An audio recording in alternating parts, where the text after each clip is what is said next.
What's up, everybody? Welcome to the Pick Six Podcast, CBS Sports Daily NFL Podcast. I'm Brinson. I'm your host. It is Sunday, December 26th. We're about to do the live.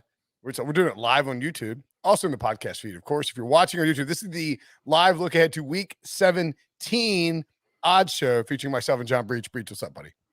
Brinson, if this was a normal year, any year but this year, this would be the last regular season week coming up, but it is not a normal year because there's 18 weeks now. So the penultimate week of the That's NFL exactly season. what I was going to say, but then I thought I'd let you say it, and then I would say, hey, Breech, Merry Christmas, buddy.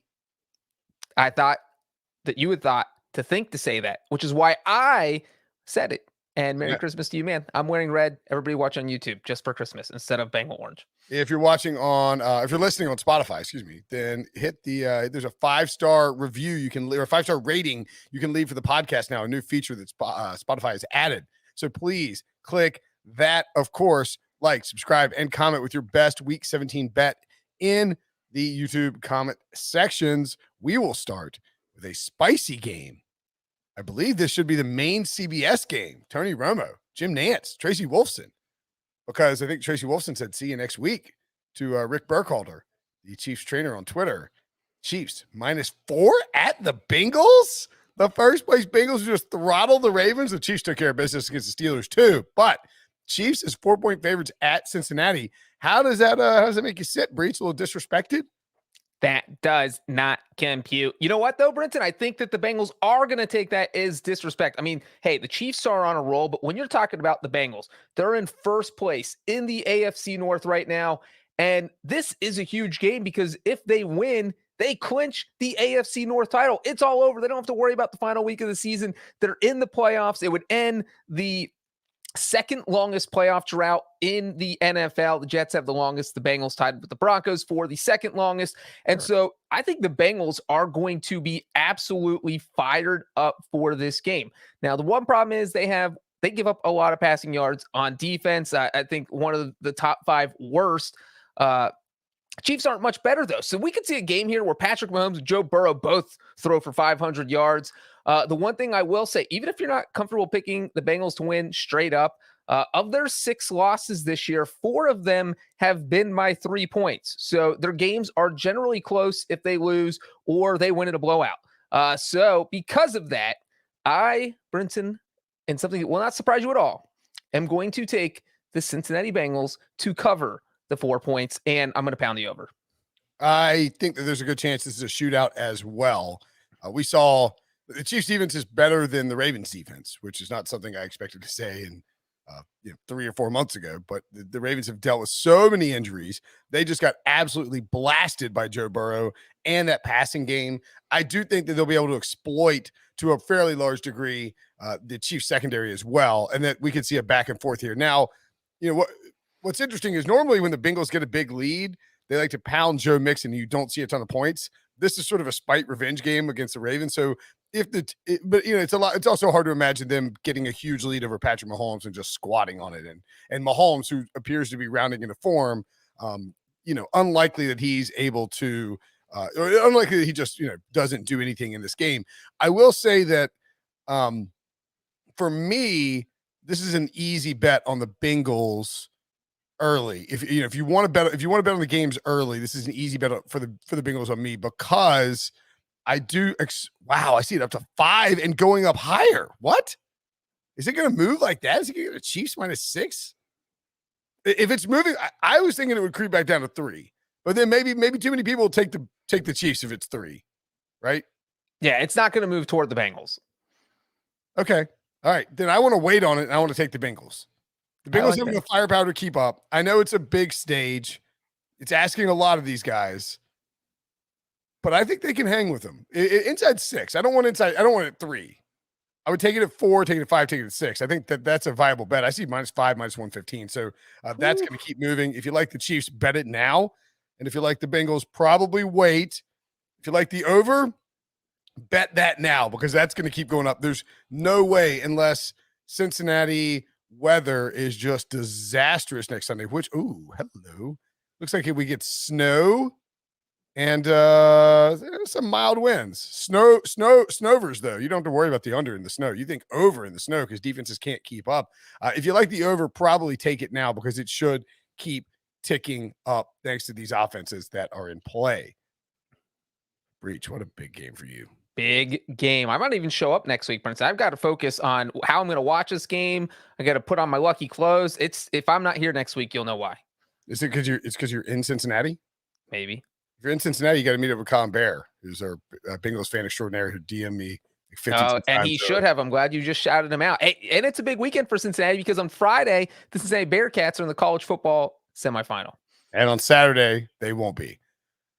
Because they'll be in the final. Maybe. No, you're not getting that done. Raiders at the Colts. Colts -8.5. The Colts, of course, won very shorthanded in Arizona in an impressive effort from Carson Wentz and Jonathan Taylor on Christmas night.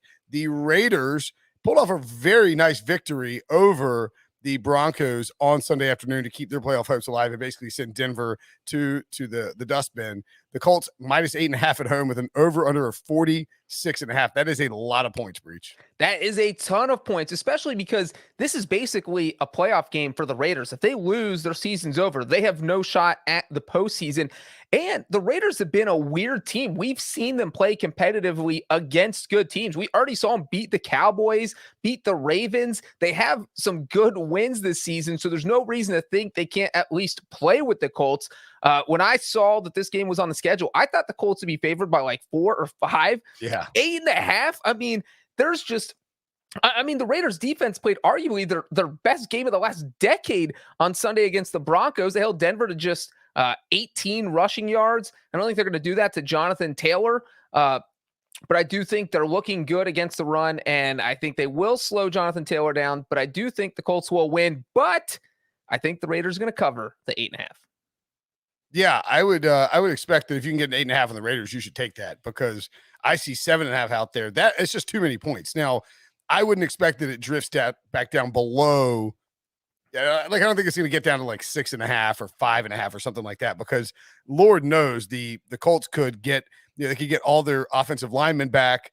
Quentin Nelson was a COVID list guy. He should be back. And then all of a sudden it's Jonathan Taylor just eating against this Raiders front, which would be problematic for Las Vegas. You put Derek Carr in a one-dimensional situation, force him to throw the ball against that Matt Eberflus defense. And the Colts also will be getting back, we would assume, Darius Leonard, their defensive player of the year candidate linebacker who was placed on the COVID list over the weekend. So I would probably take the Raiders now, but I can't see this game unless – and look, RJ White talked about this. But if you're going to jump on these early in these COVID weeks, it's probably best to jump on the underdog early. Because if there's a bunch of COVID situations, let's say Carson Wentz and Jonathan Taylor are, for whatever reason, test positive or put into the protocol, this would fly down to like Raiders +3 or something like that. Whereas if you take the Raiders +7.5 and Derek Carr is in COVID. Right. And two things, Darius Leonard out because he's unvaccinated, has to miss 10 days. He's going to miss this game too then. He has to miss this game too. And maybe we see Darren Waller back on the field. So that maybe if you're betting the Raiders, that would make you a little bit more confident. He's been dealing with that knee injury for like a month now. And he's been week to week for a month now. So you'd think he's got to get back on the field at some point. Yeah, you would think so, right? So yeah, I would think take the Raiders now because you're getting a full touchdown. It's not like this is going to shoot up to 14 or something like that. But yeah, I mean, like the Colts could blow these guys out in a heartbeat. But if you're interested in the Raiders, you probably want to take them now. Broncos at the Chargers. The Chargers had everything in front of them and are completely collapsing in Chargers fashion. They lost at the Texans. They got blown out by the Houston Texans and Rex Burkhead and Davis Mills. A pathetic effort from LA. They don't control their own fate when it comes to the playoffs. Fortunately, they get the Broncos coming to town. Probably won't be a great home field advantage, but they are favored by 5.5. The Broncos, having lost to the Raiders, they're like down to 1% to make the playoffs. Over under 45. Woof. Brinson, this was the most chargering that's ever chargered. This wasn't like just getting blown out by the Texans. The Texans were missing like 8 starters because of COVID. And I know the Chargers didn't have Austin Eckler, didn't have Joey Bosa. They were missing some players too, but you still had the Texans outmanned and managed to lose by double digits. It doesn't make sense. The Chargers love to lay eggs late in the season just when you think you can trust them. And you know what? The last time they played the Broncos, Denver absolutely destroyed them. It was 28-13.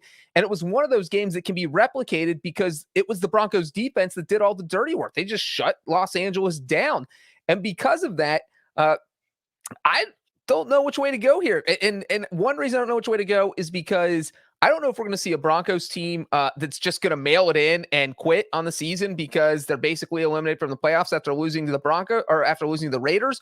Or are we going to see a Broncos team that wants to play spoiler and is going to go in there and beat up the Chargers? Here's what I'm going to do. I'm going to look at the injury report this week. If Teddy Bridgewater is the starting quarterback, I am going to bet on the Broncos to cover. If Drew Lock is the starting quarterback, I am going to take the Chargers to cover. I don't hate that approach. Teddy makes me feel a lot better about playing the Broncos. Drew Lock is just too wild. And against the Chargers defense, Joey Bosa shouldn't be back for this game either, though, because he's unvaccinated. But Derwin James was back. And, the Chargers didn't do anything against the Texans, but that defense should come out angry, motivated. They do have some life. Bosa might. I'm not. It's 10 days. Hey, you're right. Bosa did get. Darius Leonard's was Saturday, and then Bosa's I think was like Wednesday. I'm not sure. It's going to be close. If Bosa's was Wednesday, I think it's Tuesday. You might need Tuesday to get it. Anyway, yeah, it'll be close. But unvaccinated Joey Bosa, we don't know if he's definitely going to play or not. I think I want to say take the Broncos, but what a heartbreaking L for them. Are they really going to be, like you say, are they really going to be motivated to come in and try and win this game? I'm not entirely sure. And, again, I think that this sort of game, these are tough because we've had over the last 2 weeks so many outbreaks of COVID situations where, like, I would normally say, man, it's hard to see the Broncos getting pumped up for this game. Take the Chargers now. This could get up to a touchdown. The Chargers don't really blow anybody out, though. And like I said, you have these COVID situations. If Justin Herbert gets it, you're screwed. Austin Eckler should be back for this game. I think I like LA, but I don't necessarily want to play it right now. If that makes sense. I mean, right? It's like you got to wait to see who's going to be playing in the game. Yeah, I mean, and we don't want to hedge out on these early picks or anything. But these are different times. I was at my dad's fantasy lineup over Christmas. Unprecedented times. Yes. And I was like, Dad, you need a backup player at this position for this game like, you can't go to Monday night with Antonio Gibson and not know if he's going to play or not. You need, et cetera. Anyway. Yeah, that game's sort of a stay away for right now. Let's see how the injury report and the COVID situations go. Cardinals at the Cowboys. Cowboys are playing on Monday Night Football. If you can bet the Cowboys -3 against the Cardinals, you should take that immediately. Bang it. Because the Cowboys are currently up. I don't know if you saw it, Breech. They scored another touchdown. It's 42-7 after Dak Prescott hit Amari Cooper for a 13-yard touchdown with 10 seconds remaining. They're up 42-7 at half against the Washington Football Team. It is an absolute massacre. That is going to move with the Cardinals struggling this line up to like 5 or 6, something like that, I would imagine. Yeah, I mean, the Cardinals are absolutely spiraling out of control as they seem to do in the second half of the season under Cliff Kingsbury all the time. And, I just can't take them to win, to cover, to anything until I see their offense. They lost 3 straight games to the Rams, Lions, and Colts. And they scored 12 points against the Lions. The offense is just non-functional right now. They're totally out of sync. They don't look like they have any idea what they're doing. They look like they've regressed. At the beginning of the season, they looked like one of the top 5 offenses in the NFL. Now it's hard to say that they're even a top 20 offense. I mean, that is how bad they've looked. And, I know the Cowboys offense had been struggling, but it seems like they got their struggles out of the way in the first half against Washington. And you know what? You know who's been really good at covering the spread this year? The Dallas Cowboys. They are the top in the NFL, even if they don't cover against Washington, which they probably will, because it's halftime. It's 42-7. Tops in the NFL. And I'm just not going to bet against that, especially at 3 points or 4 points or 5 points. If this is one score, I'm taking the Cowboys. Yeah, and let's not forget that Dallas, who has now, by virtue of the Rams winning, has moved ahead of Arizona in the standings, which is kind of wild too. Dallas likely to go to 11-4 after this game, which means they're in a 3-way tie with the Rams, Buccaneers, and 3-way tie with the Rams and Buccaneers for the the second best record in football in the NFC. The Packers are first. These four teams who are the Bucs have clinched the division, Dallas has clinched the division, the Packers have clinched the division, and the Rams are trying to clinch the division and trying to still get the 1 seed because it's still in play. Although, unlikely because they lost a tiebreaker to the Packers. But all four of these teams are going to be playing hard for the next 2 weeks in week 17 and 18. We're probably not going to see them sit a ton of starters unless maybe the Rams could if they think they can't get, they know they can't get past the Packers. But you get the point. Dallas motivated against Arizona, and you don't want to look bad. You get your offense rolling against Washington. You don't want to look bad against another NFC playoff team. I agree with you.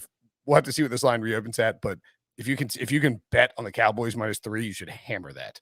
Rams -3 at the Ravens, and over under a 45.5. The Rams, they took the division lead. They had the division lead over the Cardinals. They are looking like a team that is a lot more Matthew Stafford didn't play well, and they still won.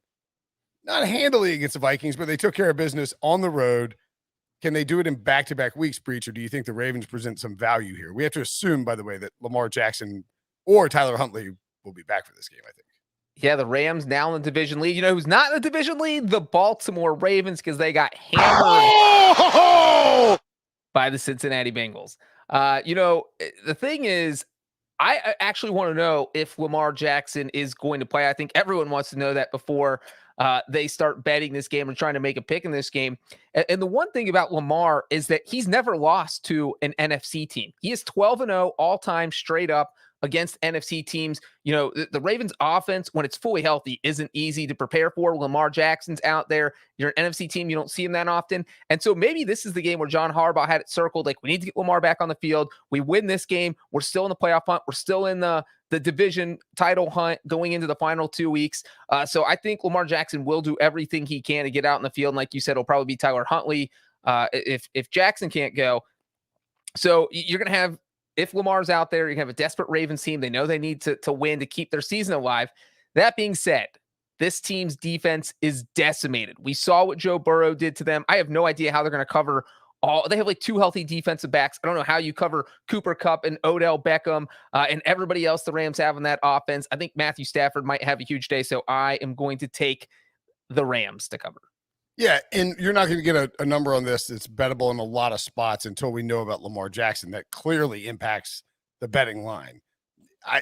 Rams -3 feels like all right, if Lamar plays, we can adjust and we'll live with it on these low limits we set for these early odds. And if Tyler Huntley plays, people are probably a little scared of betting Rams -3 because if you do and Lamar plays, you're going to get, you're going to lose several points in value. And if you bet it and Tyler Huntley plays, I don't even know that you feel that great about it because Tyler Huntley looked pretty good in his game against the Packers. So probably a stay away, I guess. I agree with you. I do like the Rams in this game against that secondary. Matthew Stafford will want to prove something. The Baltimore weather is never really delightful in the month of December, and it will not be particularly delightful. It doesn't look like anyway. A lot of rain coming in the next week for Baltimore. In the 50s. Whereas, if you have an LA team going out and playing in the 30s and wet or snowy, It's a little dicey, but it's in the 50s. They can handle it. I totally forgot to take a break, so let's take a break now. And when we no, just kidding. When we come back, now that we're back, we'll talk about the Vikings at the Packers. My fault, Debo. Vikings at the Packers. The Packers -7 over under 47.5. Aaron Rodgers, an absolute clinic on Saturday. Even though they didn't cover, he was fantastic. He I probably cemented MVP. Could almost certainly lock it in with a dominating performance against the Packers. The juice on this game, which this is the Sunday night football game, I believe, right? It was just Monday night football. Browns Steelers Monday night. Sunday night football is Vikings at Packers. Over under 48. The juice is Vikings +7, -115, implying that in theory, this could move back to 6.5. That would be really surprising if that happened. But the Vikings have played close games all year long. So maybe Vegas is a little worried about giving them a full touchdown. We saw how they probably should have covered against the Rams late and just didn't pull it off. They're a team that is, just likes to stay in the mix. Yeah, I mean, if you see a touchdown with the Vikings, you almost always have to grab it. And you talked about Aaron Rodgers putting on a clinic on Christmas Day. You know who didn't put on a clinic? The Packers defense. I mean, they got steamrolled by Nick Chubb and the Browns rushing attack. And you know what? There's no reason to think the Vikings won't be able to do that. Dalvin Cook should be able to come off the COVID list on Saturday, the day before the game. If you can't play, you still have Alexander Madison. Whoever's out there should be able to run on the Packers. So that makes me think this game can be close. We already saw Minnesota beat Green Bay in the regular season in a shootout. I think that was 34-31. And so, and like you said, look, the Vikings have played 15 games this year. 14 of them have been decided by one score. That is all of them except for one. There is no reason for me to think this is not going to be another one-score game, so I'm going with the Vikings to cover. Yeah, the 7 is a lot, even on Sunday Night Football against Aaron Rodgers. You know, go back to like I said, the dominant performance by Rodgers against the Browns. Cleveland still had a chance to win and still covered, not easily, but stormed through the back door. It wouldn't be crazy at all if the Vikings had the ball down 10 points, the Packers trying to eat clock, they punt, Kirk Cousins, hit some, Hail Mary-ish thing to Justin Jefferson, and all of a sudden it's a 3-point game. I think I would take 7 with the Vikings because of the just sort of insane way that they play at what feels like every game. So I'm with you there. Probably look towards the over. It's up to, what did we say? What did I say it was? 40. Yeah, that's creeping up. It was 47.5. It looks like it could be up to 48 now. I don't know if, does weather concern us? Oh my God, it's going to be cold in Lambeau. Does weather concern you for Kirk Cousins? Not if the Vikings run the ball 40 times. Okay, Dalvin Cook will not play in this game for what it's. No, he will be eligible to come off the COVID list the day before the game on Saturday. Oh, he is? That doesn't mean he will come off the list. That means that it's possible. I thought he needed to go through. God, I hate these. It's very confusing. Well, the thing is, it's 10 days, but you have to figure out which day the actual positive test, because sometimes it gets reported the day after, and then you're one day off, and then it's just. Oh, that's what it was. I was looking at, they placed him on the COVID list on X day, but it's actually what day test positive. Right. I believe he can come back Saturday if he tests negative, but I am only about 91% sure. Okay. 9% worries me a little bit. But it's going to be it looks like the temperature at kick for this game will be 4 degrees. So that's fun. Frozen tundra of Frozen tundra in Field. full effect. There's a bunch of snow expected for Saturday. Maybe that's just for Sunday. That would be fun if we got like 4-degree weather, tons of snow on Sunday Night Football. Vikings-Packers, the tundra. Maybe the under is actually a better. Although I don't think the snow really matters for the over-under. I mean, snow doesn't matter for, like, you think snow, it's going to go way under. Nah, not necessarily true. And then Aaron Rodgers throws 7 touchdown passes and goes over. Correct. Finally, Browns -2.5 at the Steelers. Over under of 40. This we do not have a line on this yet. I mean, we do have a line, obviously, but I don't see. It looks like it's off the board in some spots, which I thought was interesting. What do you think about this game? Because the Steelers, as we will talk about shortly with Ryan Wilson, looked washed against the Chiefs. They looked like they were looking ahead to the Browns. Like they didn't care about the Chiefs. And even if they did care about the Chiefs, they probably still would have lost by 3 touchdowns. It didn't matter. The Chiefs were the better team. But you know what? That game doesn't matter anymore, because this game matters if you're the Steelers or if you're Browns. This is a huge game, because if the Bengals lose to the Chiefs on Sunday in week 17, then the winner of this game on Monday night still has a chance to win the AFC North going into week 18. And so this is a gigantic showdown. And you know what? I think we both know how the Steelers are going to play this game defensively. They're just going to say, all right, we're going to put 11 guys in the box, shut down Nick Chubb, and see if Baker Mayfield can beat us. From what we've seen from Baker, I'm not sure he can do that. Browns only scored 10 points the last time they played the Steelers earlier this season. And so this is just a tough spot for the Browns to be in. And also the Steelers, Brinson, 19-1 straight up in home Monday games in their past 20 home Monday games. I mean, that's just one of those numbers that kind of blows your mind. And I like the Steelers here, especially as a home underdog. I know that's your thing, but now I'm making it my thing. I'm taking the home underdog. I mean, Big Ben and Mike Tomlin is an underdog against a Browns team that has been okay, but has been banged up and has made, isn't exactly dominant. You can run on the Steelers, so Nick Chubb should have a huge game. But Big Ben at home in what might be his next to last game ever in the NFL against a team he's loved to dominate his entire career because they passed him over, I think, at least once, right? For when they were picking him. And he has felt spite and a chip on his shoulder towards the Browns his entire career. Would not be surprising if he came out in primetime, like guns blazing, and really surprised some people, got the Browns on their heels. You make Baker Mayfield throw, and all of a sudden you get turnovers happening left and right. I like the Steelers a lot in this spot. I'm not sure which direction the line will go, or what are we waiting for on this line? Like Ben retiring? Oh, those reports always come out, and then boom, the Steelers win. Ben that's my thing. Don't you dare. Yeah, like Ben announced he's going to retire after the Monday night game and not even play in Week 18, and then boom, the Steelers win by 3 touchdowns because they're inspired by. Or maybe Ben announces that he's going to hang it up at the end of the year and just comes out and just lights up the Browns. I want the Steelers getting the points in this spot. All right, Breech, that'll do it for our coverage of the early Week 17 picks. Thanks everybody for watching on YouTube. Tell us your best bet in the comments. Hit that 5-star rating on Spotify. Breech, we'll talk to you after the game for the Sunday night recap. Check that out in the feed as well. See ya.